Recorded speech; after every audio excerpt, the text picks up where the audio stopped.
guys, ako si Superlek and today mag-grocery kami mga ladies. Habang on the way tayo guys, kain muna tayo ng puto. Kanta. Actually, bibili kami dito ng mga meat, ng pang-stocks namin at ng pang-boksingero. Kasi kailangan nila. Ayan na guys, bumibili na sila bruha. Kano ka lang ba marami? Wala pang. Ayan na guys. Ito na yung steak guys para sa mga boksingero. Makagulat ka tayo. naman. Veggies naman. Ano yung mga kailangan natin? Beans. Beans.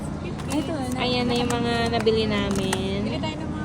Sa totoo lang, ano lang kami dito. Epal lang kami dito ni third wife. Yeah. Ayan na guys, magbabayad na kami. Hi guys! Tapos na kaming mamili and papunta na kami kina daddy.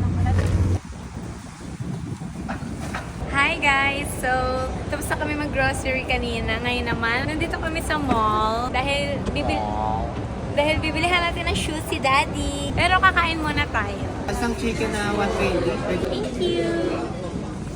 Andito na yung mga order namin, guys. Same lang kami. Si Daddy and number 3. Si Labruha, ayaw niyang makisali sa buhay. Kain tayong masarap, guys. Yes, yes. Yes, yes. Yes, yes. Yes, yes ka. Yes, yes. Yes, yeah.